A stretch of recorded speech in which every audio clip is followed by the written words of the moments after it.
Good morning बच्चा लोग, उम्मीद करते हैं कि आप लोग ठीक होंगे। और आज हम लोग एक कॉमन टॉपिक स्टार्ट करेंगे और ये जो टॉपिक मैं आपको पढ़ाने जा रहा हूँ या बताने जा रहा हूँ वो क्लास 3 से लेकर क्लास 12 तक का बच्चा आसानी से सीख सकता है, समझ सकता है। और मैं पूरी कोशिश करूँगा कि उसे बड़ी आसानी से और बड़े इजी लैंग्वेज में वो समझ पाए। आज हम लोग शुरू करेंगे बेटा कंप्यूटर इसलिए शुरू करें क्योंकि एक कॉमन सब्जेक्ट है। जिन बच्चों को कंप्यूटर्स सब्जेक्ट में नहीं है उनको भी आना चाहिए, जिनके पास कंप्यूटर है उनको भी आना चाहिए। कुल मिला जुला के बड़ी कॉमन टॉपिक है। कोई कह सकता है मेरे सब्जेक्ट में नहीं है, मेरे क्लास में नहीं है।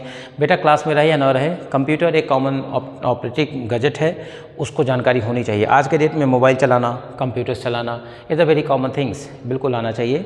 इसलिए जो मैं स्टैंडर्ड बताने की कोशिश कर रहा हूँ वो क्लास 3 से क्लास 12 तक के बच्चे आसानी से इसको सीख पाएंगे। और मैं पूरी कोशिश करूंगा, बहुत सारे पार्ट वाइज वीडियोज़ आएंगे और उस पार्ट में आपको लगभग 6 मंथ का जो प्रोजेक्ट है वो समझाने की कोशिश की जाएगी। तो आज हम लोग का पार्ट 1 चलेगा। पार्ट 1 में आज हम लोग कंप्यूटर्स क्या होता है इसके बारे में सीखने की और जानने की कोशिश करेंगे। यानी आपका टॉपिक है कंप्यूटर्स। आप इसको ध्यान दीजिए, अलग अलग किताबों में अलग अलग कंप्यूटर की डेफिनेशन दी जाती है और मैं बच्चों को जो बताता हूँ उसको मैं आपको बताऊँ। उसमें हम लोग बच्चों को बोलते हैं कि कंप्यूटर एक इलेक्ट्रॉनिक मशीन होता है जिसके द्वारा बड़े से बड़े काम को कम समय में आसानी से कर सकते हैं, है ना। जैसे कैलकुलेशन, डिज़ाइनिंग एट्सेट्रा। ये एक कॉमन डेफिनेशन, अगर आप चाहें तो आप इसे नोट कर सकते हैं कॉपीज़ पर। कंप्यूटर एक इलेक्ट्रॉनिक मशीन होता है जिसके द्वारा बड़े से बड़े काम को कम समय में आसानी से कर सकते हैं। और एक सबसे मज़ेदार चीज़ तुम लोगों को मैं बताऊं कि अगर आप चाहें तो उस डेफिनेशन को भी ना याद करें, कंप्यूटर की स्पेलिंग से तुम डेफिनेशन बना सकते हो यार। लुक दिस, ये बड़ी इंटरेस्टिंग चीज़ है। देखो COMPUTER, राइट। इसको तुम देखो, इससे तुम्हारा बड़ा इजी डेफिनेशन बन जाएगा। और अगर तुमसे कोई फुल फॉर्म भी पूछेगा ना तो you can be define there, तुम इसको भी डिफाइन कर सकते हो, नॉट बैड। और ये तुम्हारा डेफिनेशन भी तैयार होगा और फुल फॉर्म भी तैयार हो जाएगा। वैसे जो मैंने तुमको डेफिनेशन बताया हिंदी में वो भी बुरा नहीं है कि कंप्यूटर एक इलेक्ट्रॉनिक मशीन है जिसके द्वारा बड़े से बड़े काम को कम समय में आसानी से कर सकते हैं, राइट। देखो अब इसका दूसरा डेफिनेशन बताने की कोशिश है। इसमें 2 आंसर है, एक कंप्यूटर का डेफिनेशन, दूसरा कंप्यूटर का फुल फॉर्म। दोनों को आप ऑपरेट कर सकते हो। लुक दिस, C फॉर होता है बेटा कॉमन, O फॉर होता है ऑपरेटिंग, M फॉर होता है मशीन, P फॉर होता है पर्सनली, U फॉर होता है used for training,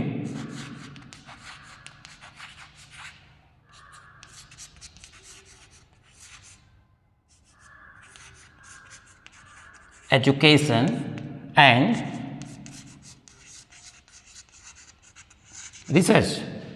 You just now common operating machine personally used for training, education and research is called computer, है ना। ये एक डेफिनेशन बन गया कि नहीं बन गया, ध्यान से समझो। कंप्यूटर एक कॉमन मशीन है जिसका उपयोग ट्रेनिंग में, एजुकेशन में और रिसर्च में किया जाता है। ट्रेनिंग का मतलब समझ लो, ट्रेनिंग इन द सेंस क्या, जैसे मान लीजिए कोई बैंक में है, कोई शुगर फैक्ट्री में है, कोई किसी कंपनी में है, वहाँ पर बेटा जो लोग कंप्यूटर में काम करते हैं वो ट्रेनिंग लेकर जाते हैं क्योंकि उनको सिर्फ पैकेज पर काम करना होता है, उनको बहुत ज़्यादा ब्रॉड नॉलेज की ज़रूरत नहीं होती है। एजुकेशन लाइक यू, आप सीखते हैं तो आप कंप्यूटर में फोकस क्या रहता है, जैसे मान लो कीबोर्ड पे पकड़ हो जाए, माउस पे पकड़ हो जाए, है ना। बाकी अलग छोटे छोटे सॉफ्टवेयर्स पे पकड़ हो जाए, जैसे MS ऑफिस हो गया, C++ हो गया, HTML हो गया, ये सब तुम्हारे बुक्स में पड़े हुए हैं। यानी छोटी छोटी जानकारी आप एजुकेशन के फील्ड में आप कंप्यूटर से ले सकते हैं। इसके बाद आता है रिसर्च। रिसर्च का मतलब आप समझते होंगे, जो साइंटिस्ट लोग जो बड़े बड़े लेवल पर यूज़ करते हैं वो भी किसका यूज़ करते हैं आज के डेट में बेटा, कंप्यूटर्स का। तो एक कंप्लीट डेफिनेशन तैयार होता है। अगर कोई आपसे पूछे तो आप ये बता सकते हैं कि computer is a common operating machine personally used for training, education and research is called computers. ये दो डेफिनेशन हो गया कि नहीं हो गया? समझ रहे हो बेटा? एक हमने आपको क्या बताई कि कंप्यूटर एक इलेक्ट्रॉनिक मशीन होता है जिसके द्वारा बड़े से बड़े काम को कम समय में आसानी से कर सकते हैं। दूसरा मैंने आपको बताया कि इसका फुल फॉर्म भी बता दिया और आपको डेफिनेशन भी दे दिया कि computer is a common operating machine personally used for the training, education and research is called computers. बराबर? ओके। अब लोग पढ़ाते क्या हैं? लोग पढ़ाते हैं कि कंप्यूटर्स के कितने पार्ट्स होते हैं। मैं पहले पार्ट्स ऑफ कंप्यूटर पे जाना नहीं चाहता हूँ। इसका कारण ये है कि जिस मशीन को आप पढ़ रहे हैं पहले आप उस मशीन को ऑन ऑफ करना सीख लीजिए, वो बड़ा ज़रूरी है। क्योंकि अगर आप ऑन करना सीख लेंगे तो फिर पार्ट्स का एक्सेस करना आसान हो जाएगा। मैं आपको पढ़ा रहा हूँ how to on your computer.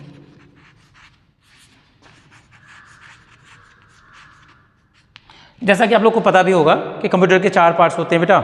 एक मॉनिटर होता है, एक कीबोर्ड होता है, एक माउस होता है और एक सीपीयू होता है। आपको करना क्या है इसको समझिए। This is the CPU, just imagine is the monitor,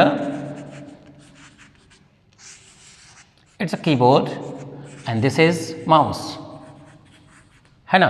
तो इसमें आपको करना क्या है, मैं आपको सिखा रहा हूँ कंप्यूटर्स को ऑन कैसे करते हैं।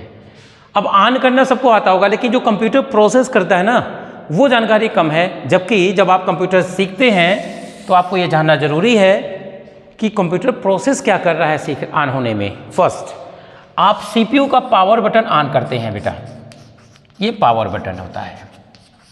जो सीपीयू में बड़ा बटन होगा वो पावर बटन है। सॉरी, पावर बटन को आप ऑन करते हो, ध्यान से समझो।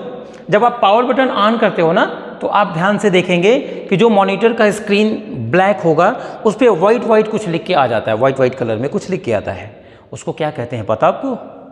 उसको कहते हैं पोस्ट चेकिंग। ध्यान से समझिए, उसको क्या कहते हैं? Post checking. Look this, post का मतलब समझो पहले, पावर ऑन सेल्फ टेस्ट। इसका मतलब क्या हुआ कि जब ही तुम पावर ऑन करोगे कंप्यूटर सेल्फ टेस्ट करता है। बात समझ में आ रही है? इसी को कहते हैं पोस्ट चेकिंग। कभी कभी छोटे छोटे एग्जामिनेशन में पूछता है व्हाट इज पोस्ट चेकिंग, तो post checking is a power on self test, ये इसका फुल फॉर्म है। इसका मतलब हुआ कि जब आप कंप्यूटर को ऑन करते हो तो कंप्यूटर अपने अंदर लगे सभी पार्ट्स को खुद चेक करता है। अब खुद पार्ट्स का मतलब क्या? जैसे हार्ड डिस्क लगी है कि नहीं, कीबोर्ड लगा है कि नहीं लगा बेटा, माउस लगा है कि नहीं लगा है, एवरीथिंग जो आपके कंप्यूटर्स में पार्ट्स लगे हैं उनकी चेकिंग खुद करता है। कौन? कंप्यूटर्स। तो जो पावर ऑन होते ही खुद चेकिंग करेगा उसी को क्या बोलेंगे बेटा? Post checking. Post checking in the sense power on self test. Again repeat, जब आप पावर बटन ऑन करते हो ब्लैक स्क्रीन पर वाइट वाइट वाइट वाइट लिखे आता है, वो क्या होता है? उसको हम कहते हैं पोस्ट चेकिंग। पोस्ट चेकिंग का मतलब हुआ कि कंप्यूटर अपने अंदर लगे सभी पार्ट्स को स्वतः चेक करता है, उसी चेकिंग को पोस्ट चेकिंग कहते हैं। It's a correct. यानी पहला आप ऑन करने पे पहला क्या होता है? पोस्ट चेकिंग होता है। दूसरा क्या होगा बेटा? पोस्ट चेकिंग के बाद आपका कंप्यूटर ऑपरेटिंग सिस्टम ऑन करता है, ओएस। उसी को क्या कहते हैं? ऑपरेटिंग सिस्टम, है ना? Operating system. ऑपरेटिंग सिस्टम क्या है?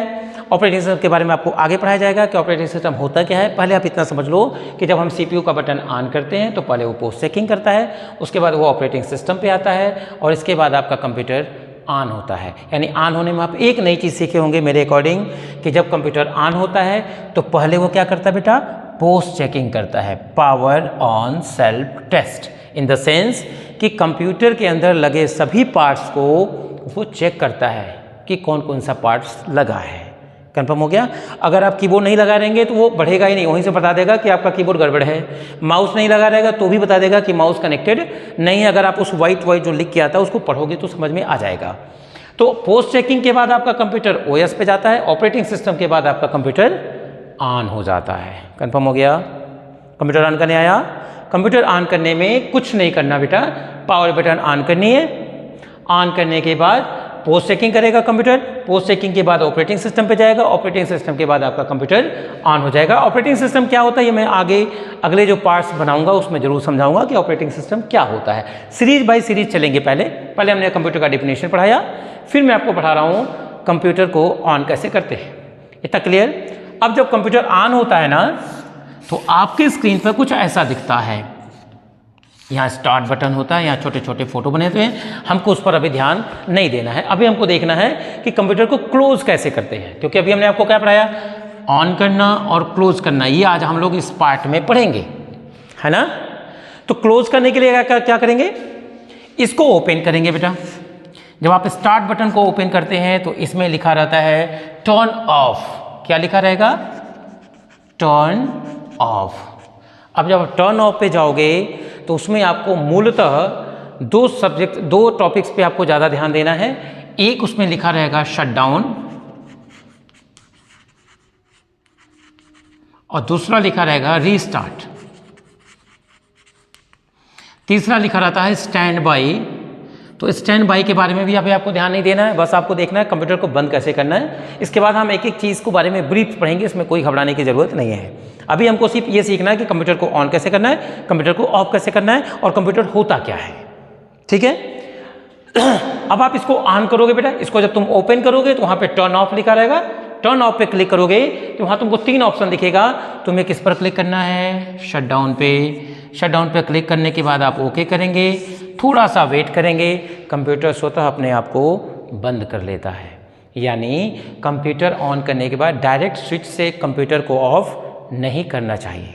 अगर डायरेक्ट कंप्यूटर को ऑफ करोगे तो जितने भी उसकी पोस्ट चेकिंग में वो चेक करके दिया है उसको कलेक्ट नहीं कर पाएगा, और जब कलेक्ट नहीं करेगा तो आपके ऑपरेटिंग सिस्टम खराब हो सकते हैं, कीबोर्ड में प्रॉब्लम आ सकती है, माउस के साथ प्रॉब्लम आ सकती है। इसीलिए कहा जाता है कि कंप्यूटर को आप डायरेक्ट ऑफ ना करें, कंप्यूटर को ऑन करें, फिर आप स्टार्ट पर जाएं, टर्न ऑफ पे जाएं और वहाँ पर ये 3 ऑप्शन होता है जिसमें से शट डाउन सेलेक्ट करिए, ओके करिए, वेट करिए, मुझे लगता है 10 सेकेंड 12 सेकेंड, इसके बाद कंप्यूटर स्वतः क्लोज हो जाता है। समझ में आ रहा बात? इसमें कितने लोगों को समझ में आ गई ये बात?